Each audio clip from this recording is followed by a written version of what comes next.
Bueno, han visto ustedes ya en la promoción el anuncio de que está con nosotros José Miguel Minier, abogado de la República, y toda una celebridad en los tribunales porque ha estado defendiendo a figuras de renombre y esto viene dándole un estatus desde hace mucho tiempo, convirtiéndolo como en uno de los abogados pues más notables en el país, y además su forma muy peculiar de él subir a estrado y defender la causa por la que le llevan hasta allí.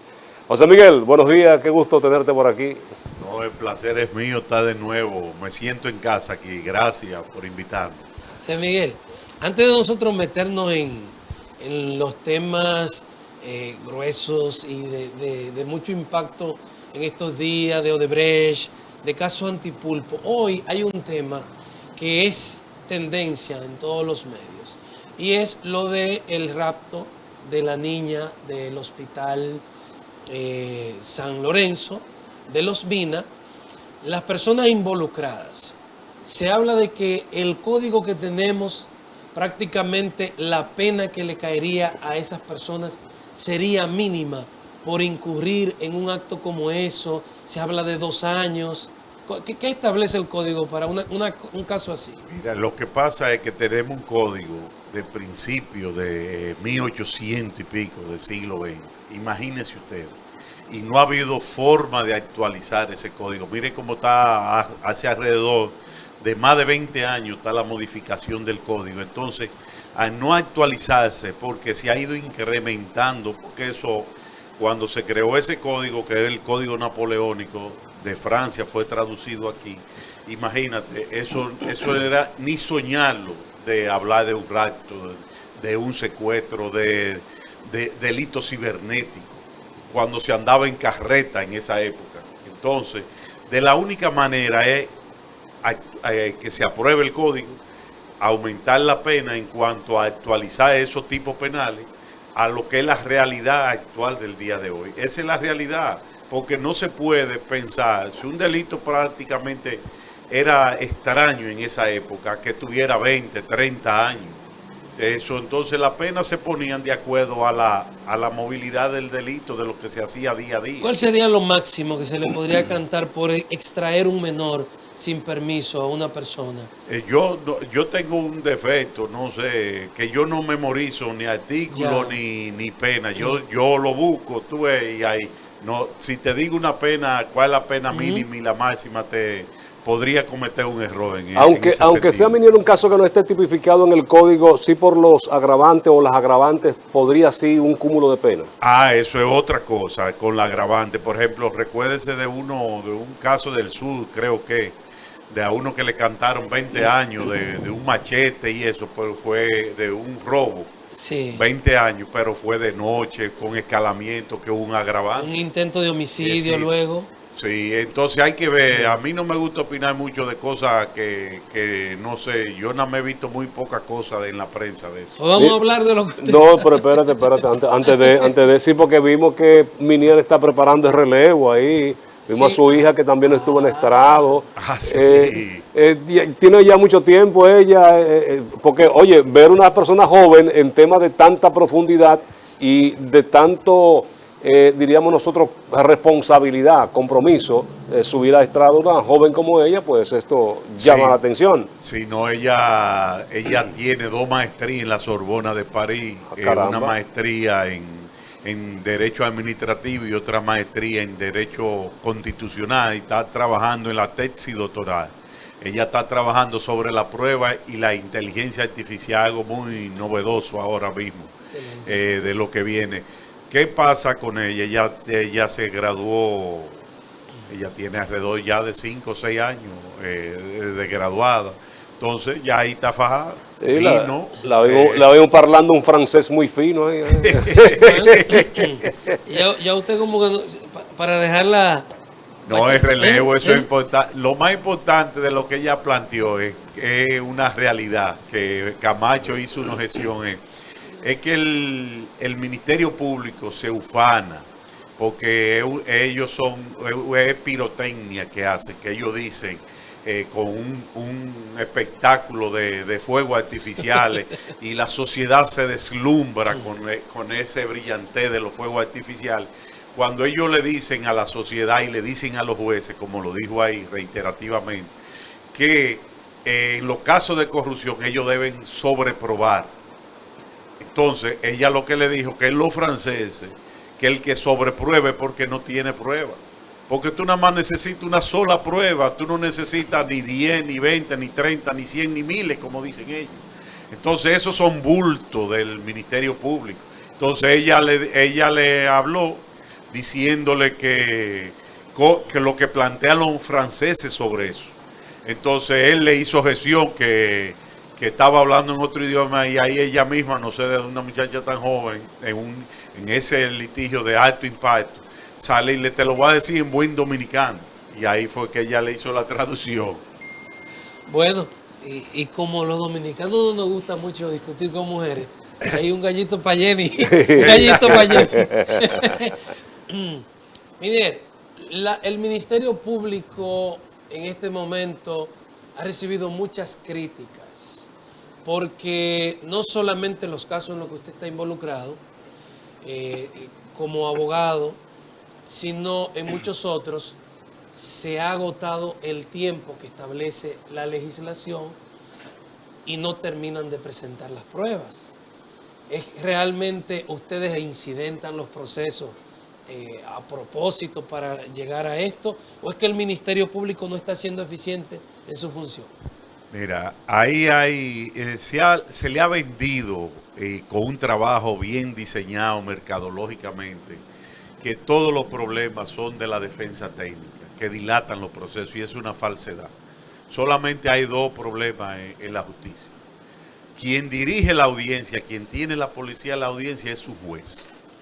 Y él de oficio debe promover de que la audiencia se conozca, cualquier obstáculo que haya en el camino, eliminarlo. De oficio, sin ninguna de las partes, ni el Ministerio Público, ni la defensa técnica pedirlo. ¿Qué sucede con el Ministerio Público? Que dice eso y vende eso cuando es una falsedad. Por ejemplo, en el caso de Fernando Rosa, ¿qué le dijo el juez cuando cumplió los 18 meses de prisión, ya teniendo 21 meses? Que de oficio él tenía que fijar esa audiencia, no nosotros elevar una instancia. ¿Qué le dijo el juez?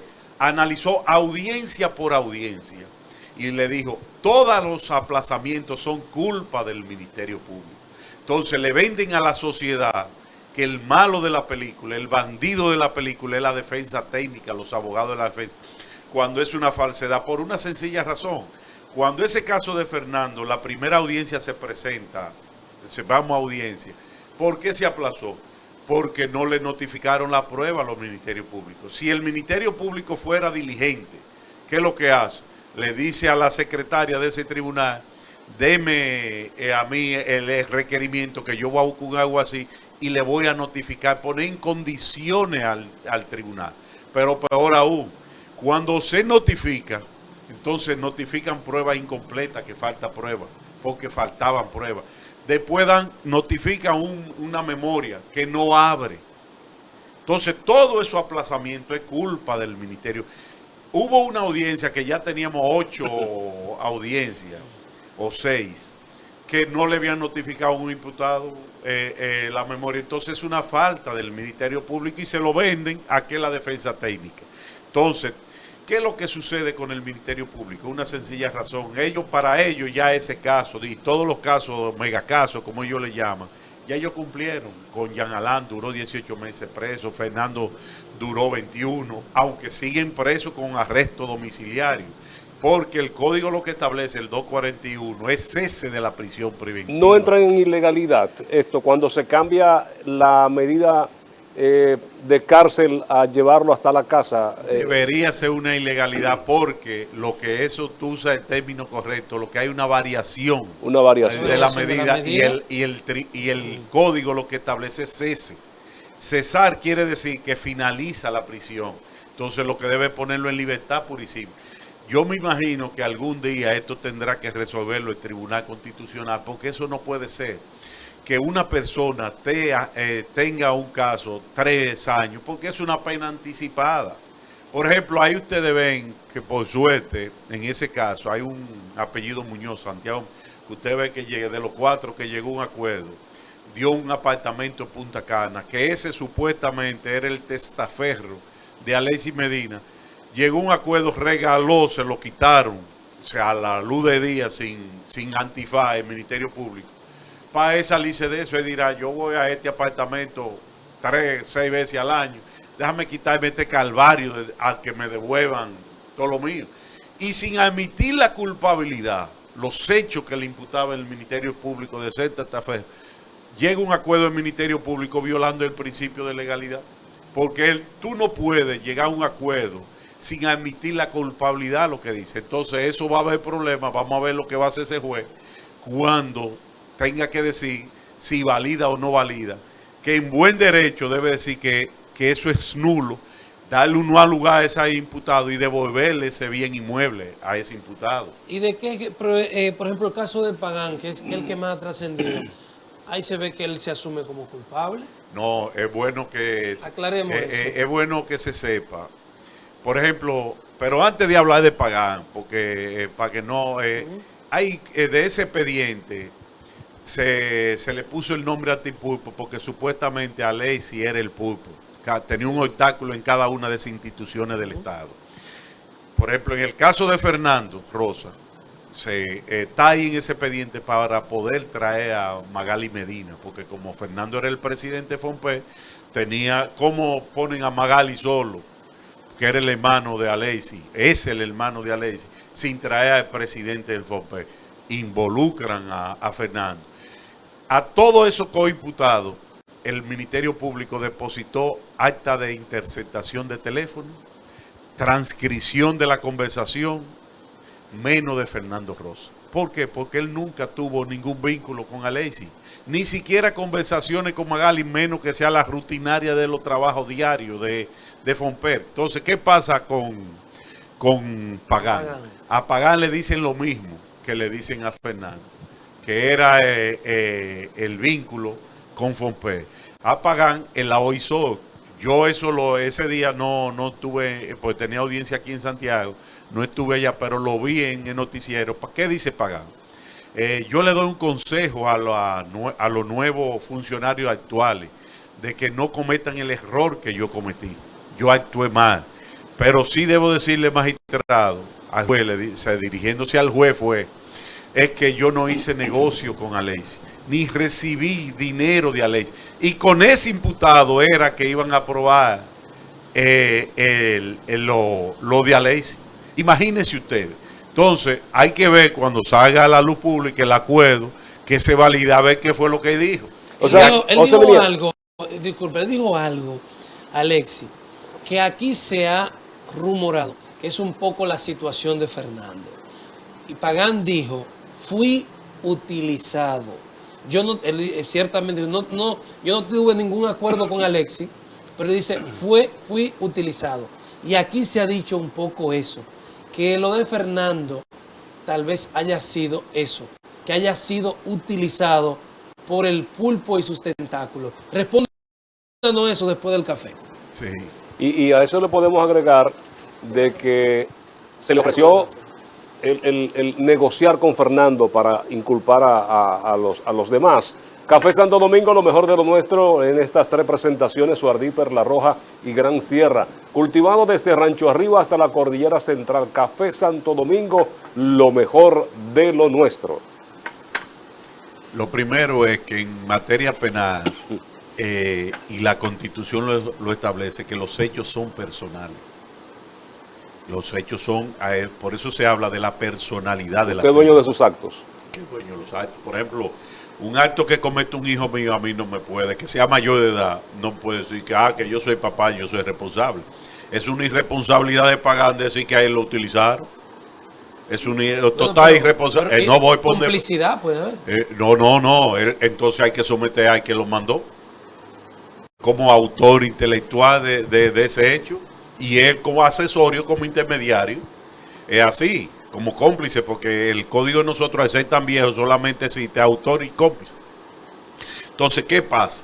En Fernando no se puede decir eso por una sencilla razón. Hay un interrogatorio que está puesto como testigo por el Ministerio Público, la encargada de compra y contrataciones. A esa señora de más de 65 años, debe tener 67 años mínimo, la interrogaron a las 2 de la mañana en la pregunta 345, le dicen, ella diciéndole que todo se hacía bien, que se subía de portal, que todo, que le preguntaban que si eran simuladas las licitaciones, ella dice, no, todo era real.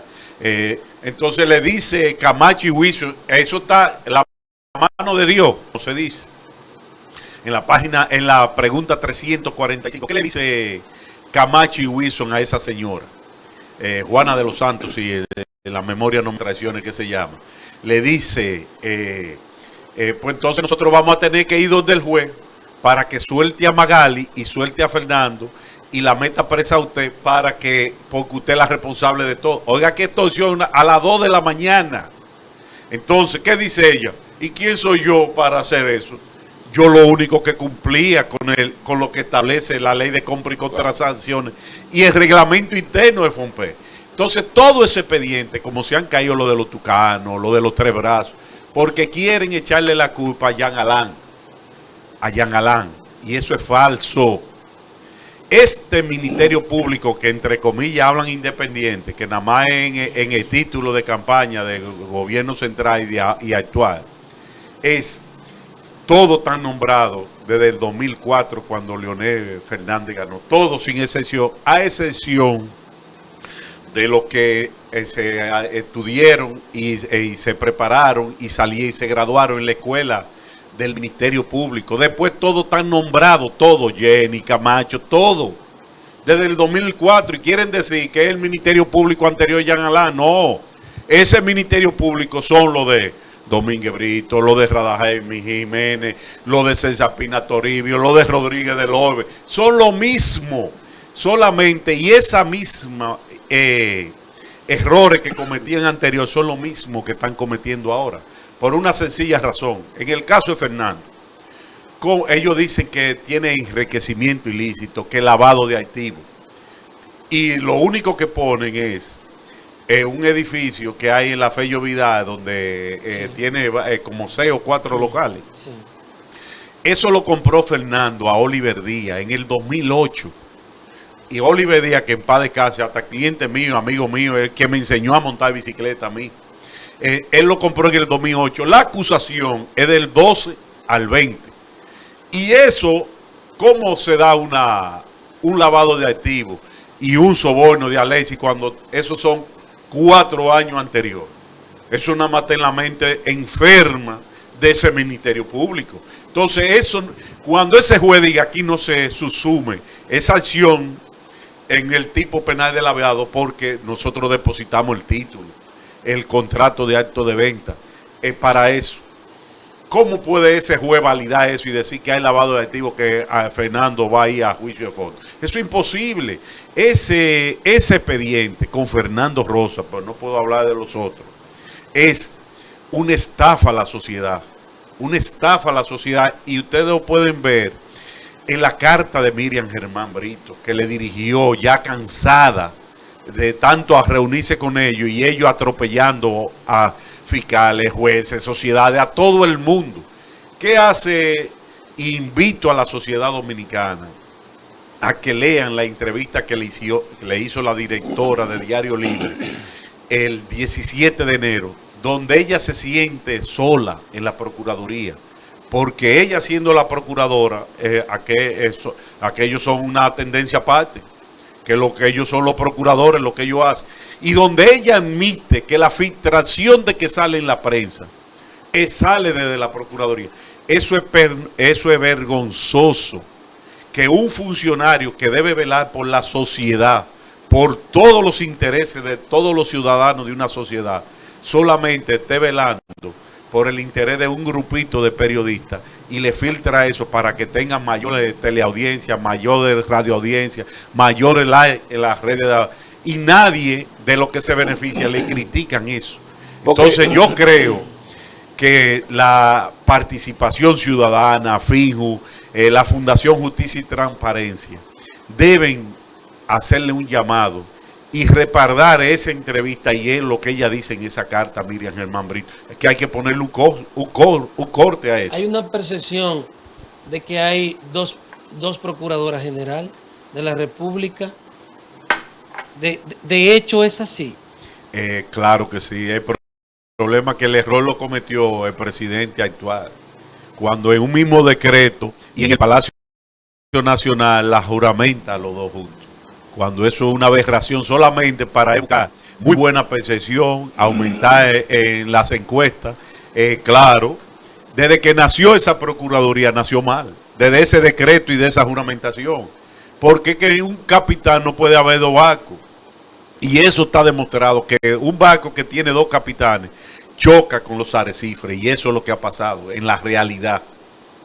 Y en esas filtraciones, no tenemos que ir a comerciales, que tú señalabas, Minier, no es donde actúa el sentido de la gratitud, porque en una oportunidad esos periodistas que hoy son favorecidos, pues protegieron a la misma Jenny Berenice, que estaba en la cuerda floja en una ocasión.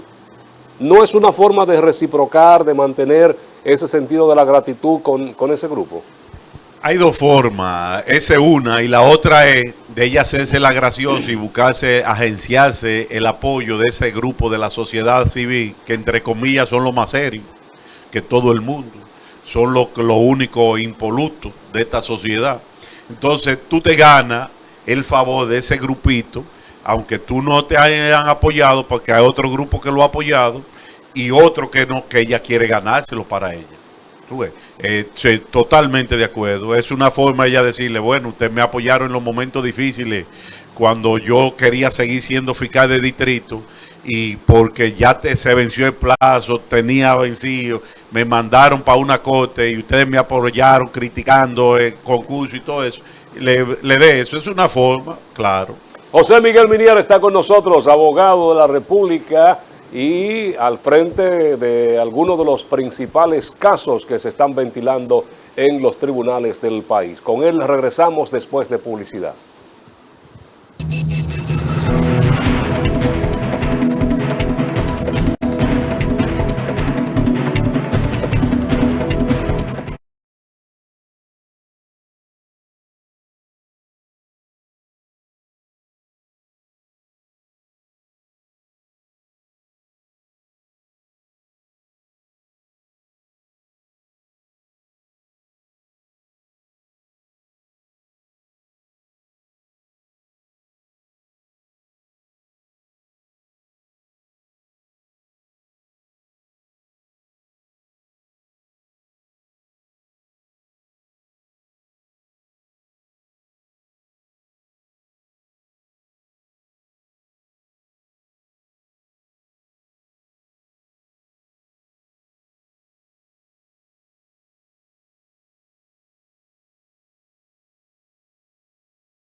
Continuamos conversando con José Miguel Minier, abogado de la República.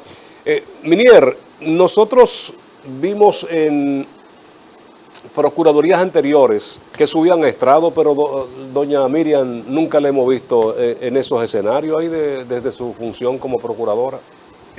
Los procuradores generales es muy difícil que suban a una Pero audiencia. Domínguez Brito subió. Pero a un solo caso de Félix Bautista, pero después tú no lo veías. Tú nunca viste a Rodríguez de Lobe siendo procurador, a Pina Acevedo siendo procurador, a Bello Rosa siendo procurador.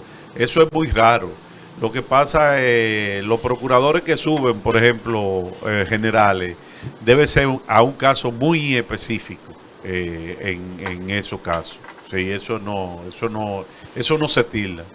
Minier, usted ha acusado de chantajista al Ministerio Público.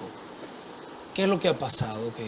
Que usted ha llegado a eso. No. Extorsionista ahora y chantajista. Mire, por ejemplo, señores. O la prensa lo sacó de... No, pero es cierto eso. Por ejemplo, de los 4 acuerdos que hay en el caso Antipuipo, hay uno que se llama un apellido Surié, no recuerdo el nombre. A él lo llaman a las 10 de la noche para interrogarlo. Cuando iba en el pasillo, sacan al papá de despacho de Jenny a las 10 y pico de la noche, un señor de 80 y pico de años, estamos hablando de 85 años.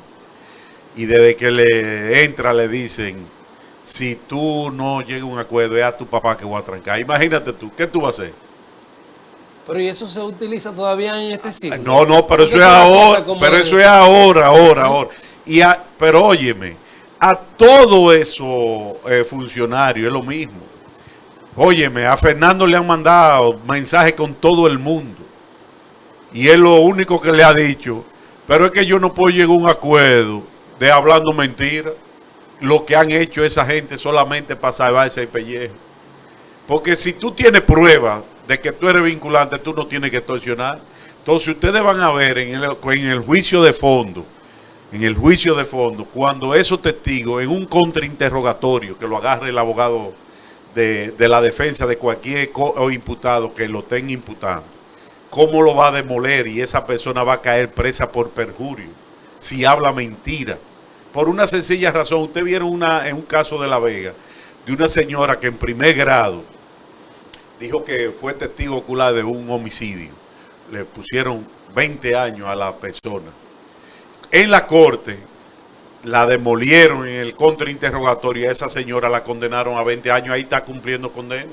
Y así va a pasar con todos esos testigos que ahora han dicho que sí. Si mantienen esa falsedad en ese tribunal, porque es muy fácil tú solo en un despacho decir una cosa ante Jenny Camacho y otra cosa ante un juez y un abogado contrainterrogándote a ver si es verdad. Pero esa gente están entregando propiedades que supuestamente son pruebas, son pruebas de ese dinero que recibieron en el proceso de corrupción Antipuipo. Pero estamos de acuerdo, están entregando propiedades. Sí, por ejemplo, pero vamos a coger nada más dos casos. De que entregó el apartamento en Punta Cana. ¿Con quién hizo negocio de eso con imputado? Con ninguno. Y no admite los hechos que dice la acusación, no lo admite que hizo negocio. Entonces ese es uno que está descartado, que no hay forma que ni con ese acuerdo, ni con el testimonio de esa persona se puede condenar a nadie ahí. ¿Y en qué consiste el acuerdo entonces con la Procuraduría? ¿Por qué tiene que acusarse de algo? No, admitir los hechos, exactamente. Eso es lo que la sociedad debe reclamarle el 7 de febrero, cuando salga a la luz pública ese acuerdo, y ver que eso ha sido un engaño, un vil engaño de parte del Ministerio Público. Porque le han vendido ese circo de que tienen pruebas. Por ejemplo, Pagán. ¿Cómo con Pagán y Alexis tú conectas un delito penal cuando él mismo admite delante del juez? Y eso debe decirlo el acuerdo, seguro. Porque si él lo dijo verbal, es porque está por escrito. De que no ha recibido dinero de Alexis, ni ha hecho negocio con Alexis. ¿Cómo tú envías a juicio a una persona con ese acuerdo? Eso no hay forma. ¿Y entonces por qué le está entregando sus propiedades? Porque es otro negocio que él hizo. Con otra persona que nadie sabe. Eso no ha salido ahí en el juicio. Se sabrá cuando den el fallo, que ahí el acuerdo, igual que cuando validen ese acuerdo de él, y esa sentencia ahí hay que transcribir el acuerdo, que fue lo que él dijo. Va a ser público. ¿Cómo cambia la defensa de la estrategia de la defensa, Minier, cuando ustedes conocen, se enteran de que hay cierta negociación con algunos imputados? No, porque eso son especulaciones. Por ejemplo, todo el mundo creía de que Pagán y Santiago Muñoz estaban acusando a Alexis Medina, y todo lo contrario. Para tú poder cambiar tu defensa, porque eso ha sido la tesis de ellos toda su vida. Su teoría de su caso es de que Alexis nunca hizo negocio con ese señor, ni con Muñoz, ni con Pagán. Entonces, tenía razón la defensa técnica de Alexis, que ha sido coherente, igual que Alexis ha sido coherente y reiterativo de que no ha hecho negocio. Como lo hemos dicho nosotros, y lo ha dicho que Fernando no tiene ningún vínculo ni social, ni de amistad, ni político, de nada con Fernando, con Alexis. Alexis y Fernando nunca han hablado por teléfono, y el Ministerio Público nunca ha sacado una llamada de ellos. Nunca lo han visto comiendo en un restaurante, ni en la capital ni en Santiago. Alexis no sabe dónde vive Fernando, ni Fernando sabe dónde vive Alexis. Pero así mismo con Magali, Fernando es una persona, un ermitaño, ustedes lo conocen, señores. Él lo es de la capital a su casa y en la zona sur trabajando como un animal político. Entonces ha tratado de extorsionar a Fernando para que diga cosas. Pero claro que sí, lo que pasa es que él no se ha doblegado a los intereses del Ministerio Público, a que involucre a Alexis, porque como tú con tu principio a tus hijos tú le vas a decir, a esas 3 hijas que son profesionales, y a su esposa, a sus hermanos, a su sobrino, de que era un delincuente haciendo negocio, cuando no era verdad, solamente para estar preso en su casa como está ahora. No. Yo con dignidad él va a pelear, y él va a salir, porque ahí se demostró en el juicio. Si ese juez, que la esperanza de esta sociedad está en él brindada, aplica la norma, Fernando, él tiene que darle uno al lugar, por una sencilla razón. Miren, señores, a Fernando esa acusación habla de 390 casas que se hicieron en San Juan de la Maguana. Fomper hizo 3,000 y pico de casas, y solamente hablan de 390. Eso quiere decir, vamos a decir que son 3,000, tú restas 390, 400, quedan 2,600 que se hicieron bien. Todas al mismo precio, con 55 metros a 700,000 pesos. La que está haciendo este gobierno actual, y nosotros lo presentamos en el juicio, entera estas son de bloque y con plato de concreto. 55 metros, 700,000 pesos. La que está entregando este gobierno ahora, y lo hizo, porque yo lo dividí desde que lo vi en el listín diario, que está 11,000 y pico de millones, que sé yo cuántas viviendas, a 44 metros, la mitad es de bloque, la mitad de madera y de zinc, salen a 1,350,000. Si ese Ministerio Público es independiente, serio y objetivo, desde que yo hice esa denuncia formal en el tribunal, debería estar metido en esa, haciendo una investigación. Pero más aún, el director actual de Fomper, se hicieron varias obras, como 5 obras que suman entre todas. El cuartel de Gurabo, el de Mambuiche, que vino el presidente a romper la cinta.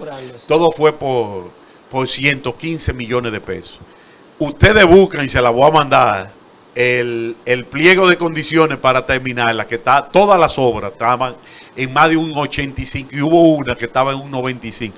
Para terminar esas obras, 75 millones de pesos. Y la totalidad era 115. Si ese Ministerio Público fuera serio e independiente, debería investigar. Por ejemplo, le dicen que Fernando se autoliquidó.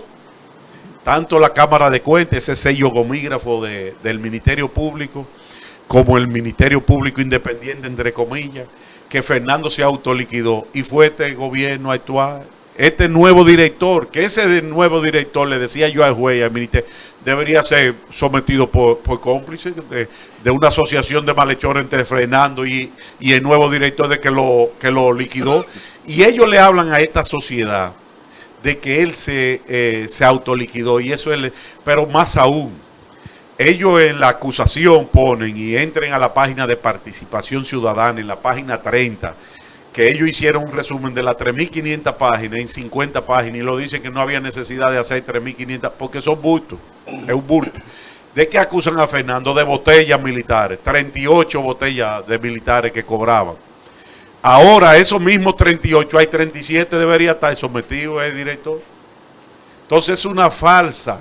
Y la gente, como enemiga del PLD y hay una retaliación contra el PLD, le da como visto bueno. Pero es bueno que los funcionarios actuales de ahora sepan que el calvario que están pasando así mismo lo van a pasar ellos en el 24 cuando salgan.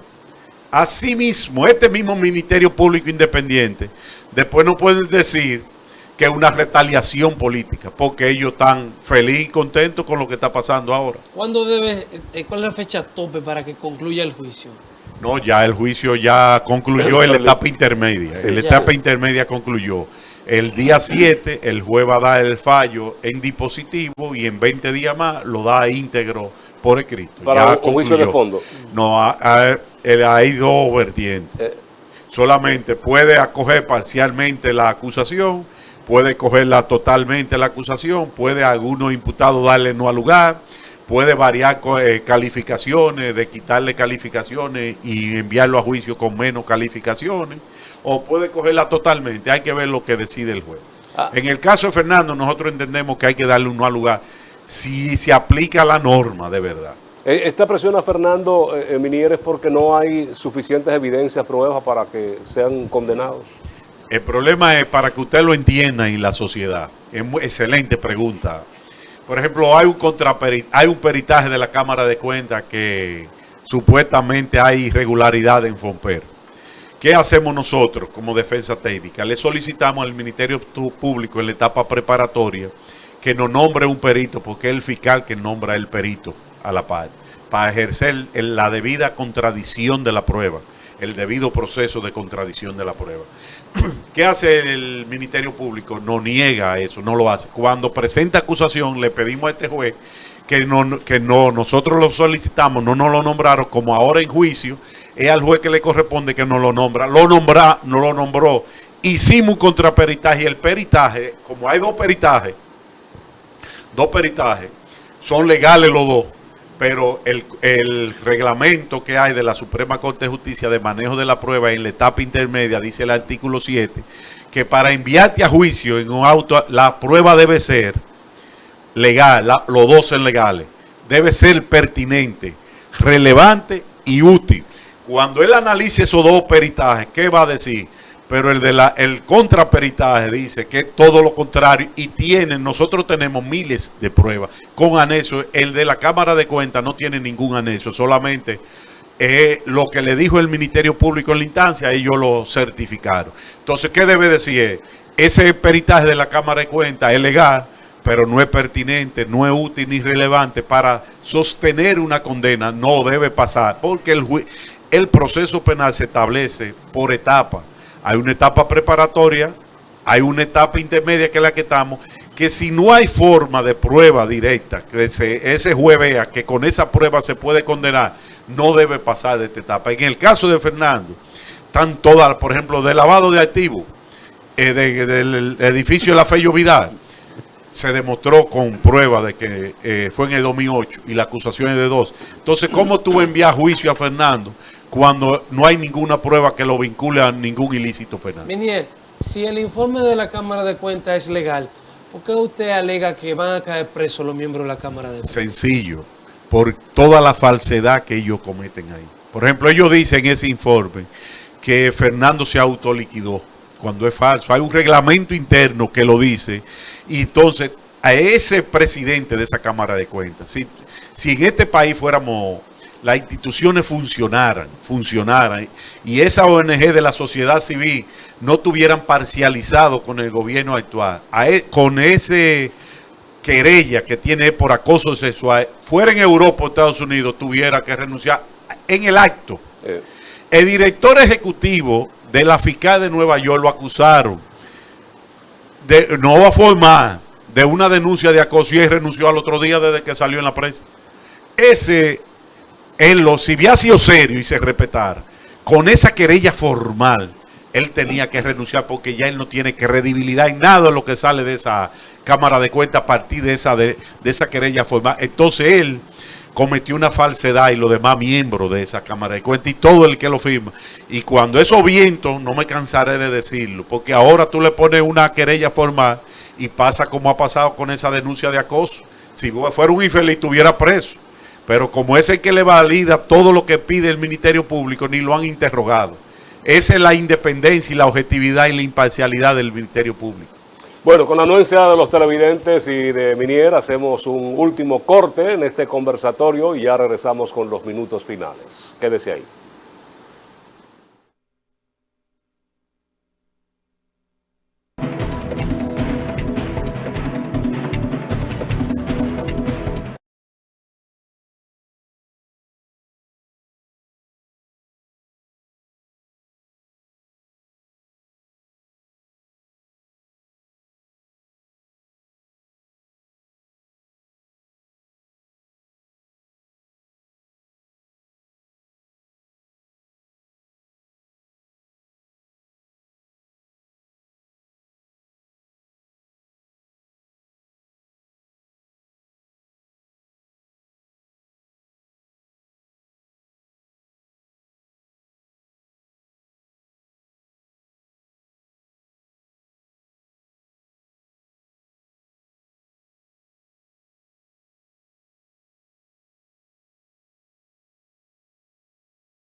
Vamos a continuar ya en la parte final de este conversatorio con José Miguel Minier, abogado de la República y quien tiene en sus hombros la responsabilidad de defensa de algunos de los principales casos que se han estado ventilando en la justicia de la República Dominicana, en los tribunales.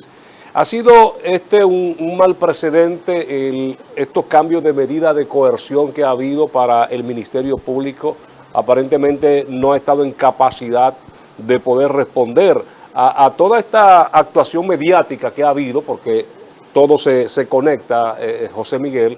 ¿No han podido ellos entonces responder a todas esas expectativas? El problema es que dicen la gente de campo que el que mucho abarca, poco aprieta. Poco aprieta. Entonces, el Ministerio Público y la sociedad debe reclamarle que la investigación, y en la entrevista la magistrada Miriam Germán lo dice, que hay que hacer investigaciones a paso, con tiempo. Usted ve en Estados Unidos que duran 10, 15 años, 20 años, y cuando te agarran a ti te dicen, mire todo lo que tenemos.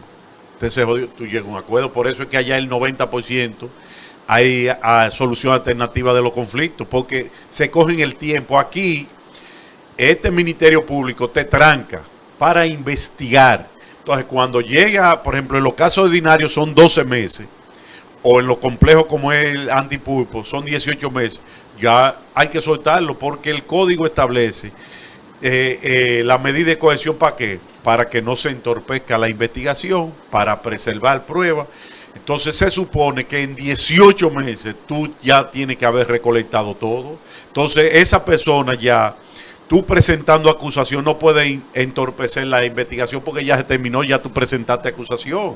Entonces, ¿qué sucede? Ellos quieren que tú sigas preso 3 años, 4 años, 5 años, hasta que venga una sentencia que te descargue como era el Código de Instrucción Criminal anterior. Y eso no es posible. ¿Por qué? Porque la Corte Interamericana de Derechos Humanos, como el Tribunal Europeo de Derechos Humanos, y nosotros somos vinculantes a la Corte Interamericana por la Convención Americana, y usamos el Tribunal Europeo de Derechos Humanos como derecho comparado, que dice que no puede haber pena anticipada. Entonces, tú te imaginas, tú 3 años, 5 años, y te descargan. No hay forma de resarcirte, ni que condenen al Estado, ni que condenen al Ministerio Público. Que déjame decir que aquí ya los imputados, todo eso, por ejemplo, de casos de Brecht que fueron descargados, deben demandar en daño y perjuicio, igual que en estos casos. ¿Hay precedentes de eso? Sí, hay uno ahí en Santo Domingo que condenó a un fiscal. Yo creo que hay que empezar a hacer eso. Y empezar también a demandar jueces por tan alegremente que dan la prisión preventiva. Eso no puede ser, porque el fiscal puede cometer toda la arbitrariedad que quiera, que es lo que yo digo. Pero que el contrapeso a la arbitrariedad, al capricho, es el juez. El fiscal puede pedir lo que quiera, pero el juez le dice, no, pero ven acá, a ti te basta con 3 meses, como hizo Alejandro Haga. Fue 3 meses que le dijo, ellos pidieron 1 año, y 3 meses, dice Alejandro Vaga, búsquenlo en YouTube, la exposición que él dice, ¿qué dice? Usted está solicitando 3 meses para preservar la prueba y hacer la investigación. Dice, a usted le basta 3 meses, y el fiscal, el Ministerio Público, ellos no apelaron. ¿Qué quiere decir? Que estuvieron de acuerdo. Entonces, todos los jueces renovaron 3 meses, y llegó a 21 meses, y sigue preso en su casa. Eso es inconcebible, solamente por la presión mediática. Eso no puede ser. Porque la cárcel es la excepción. El código, la Constitución, escúchame, en el artículo 40, inciso 9, dice que la regla es la libertad y la excepción es la prisión, y debe ser así porque el derecho natural es la libertad del ser humano. Tú debes ir libre a un juicio y solamente guardar prisión cuando una sentencia adquiera la autoridad de la cosa irrevocablemente juzgada, que diga que sí, que ya tú eres condenado. Otro caso que ya ha salido a colación aquí es lo de Odebrecht. Muy pocos condenados con relación a todo el que se metió en ese primer expediente. Usted ha estado ahí con los principales encartados de ese caso. ¿Ha hecho usted una denuncia de errores y contradicciones en el caso Odebrecht? ¿Cuáles son fundamentalmente esas contradicciones o errores? Mira, muy breve, y ya mañana por fin en la Corte de Apelación concluimos. Ayer en la tarde pusimos nosotros, la defensa de Rondón, hizo el recurso de apelación, le toca al Ministerio Público hacer la réplica mañana a las 10 de la mañana.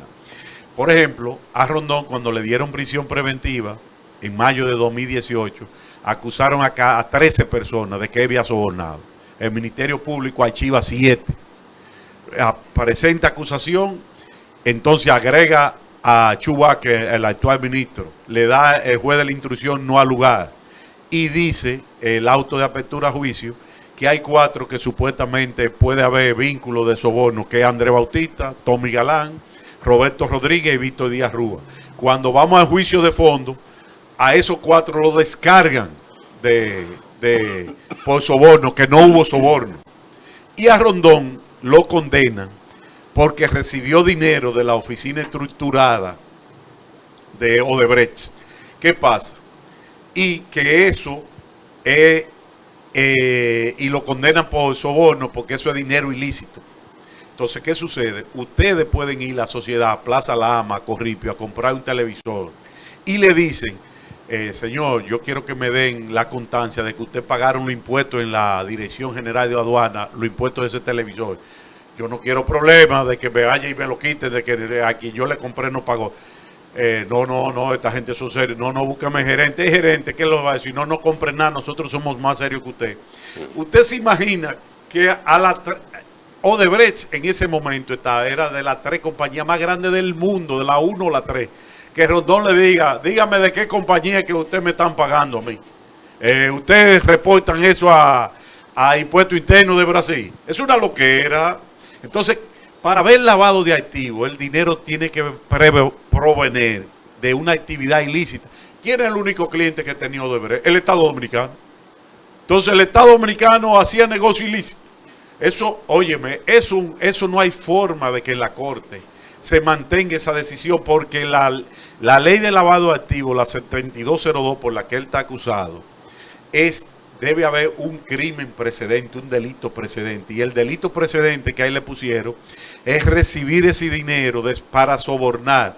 Entonces, tan descargado todo, él se quedó solo, como el ejemplo que puso, que le dio una entrevista, que era un racimo de guineo y le fueron quitando toda la mano de guineo y se quedó el tallo solo. Él se quedó solo. Eso es inconcebible. No hay forma de subsumir el tipo penal por una sencilla razón, señores, que es lo que la sociedad no entiende. Odebrecht, en el acuerdo de admisión de culpabilidad que en el Departamento de Justicia de Estados Unidos, en el de la Unidad de Brasil, en el acuerdo de culpabilidad aquí reformulado, admitió en el artículo 3, en los 3 acuerdos, el mismo artículo, lo pusieron 3 porque es un copy-paste, de que ellos son los autores de soborno, que ellos fueron que sobornaron legisladores y funcionarios.